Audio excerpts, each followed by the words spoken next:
Hi,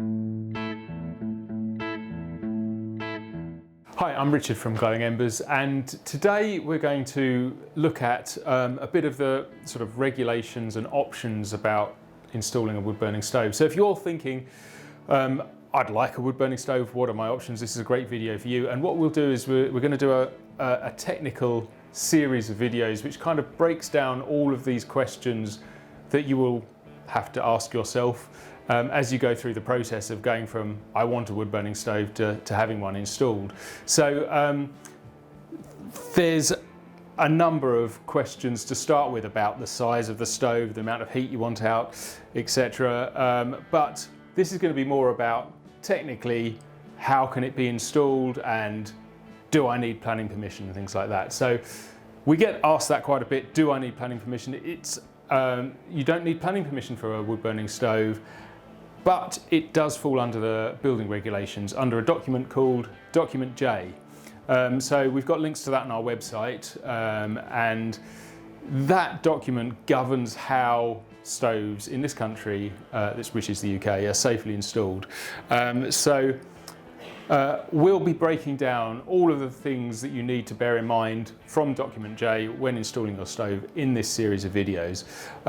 So that's the first thing. The second thing is who can install a wood burning stove? Well, you've got two choices. You can install one yourself, which if you are willing to go through this process of learning all the things you need to learn, and then you will need it signed off by your local council. The building control officer will need to come around and just sign the stove off. Or alternatively, you can get a HETAS installer to come around and install it, and they're qualified to sign it off as well.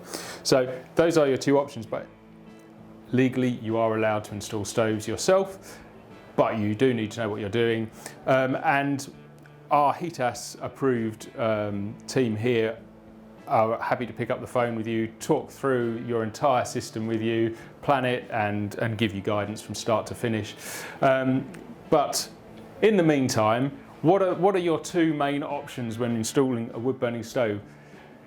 My brilliant pictures here. We've got two main flue types, two main options. This being flexible flue liner in an existing chimney. So this is meant to show a house with a huge fireplace at the bottom, but a house with an existing chimney in, and you want to put your stove in an existing fireplace. Now this is the option that you would use here, which is a flexible flue liner.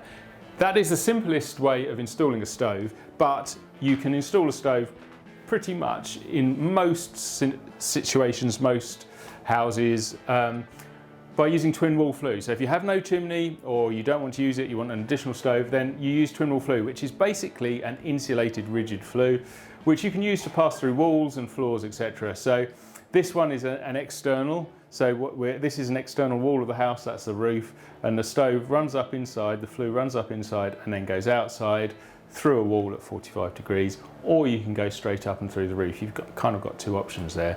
So broadly speaking, those are your two options for installing a wood burning stove. Now, there's lots of confusing things in the press about choosing your wood burner and who can get what installed. There's the Cleaner Burns scheme, there's the Clear Sky scheme, there's the Eco Design, there's the Woodshaw scheme, and there's DEFRA.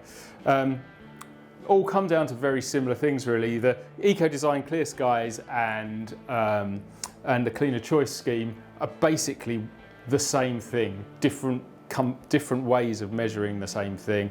They're different regulatory bodies who are trying to put their own stamps on the Eco Design regulations. Woodshaw just means that the wood that you're buying is going to be seasoned. It's an assurance for that. And DEFRA is controlling where you can burn what's called not wood or smokeless fuel. So smokeless fuel can only be burnt in a DEFRA zone, and you have to contact your local council to find out if you're in a DEFRA zone, unless you have a DEFRA approved appliance. So you will see on our site, they're all listed whether it's a DEFRA approved appliance or not, and then you can burn wood in a DEFRA zone as well. But you need to make sure of basic things like that as well.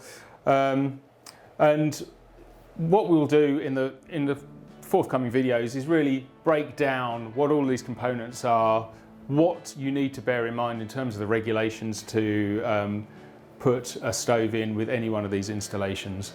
But for now, I hope that's been a good starting guide for you. Thanks for watching. Be great if you could subscribe and like this video if it's been at all helpful, and we'll see you in the next video.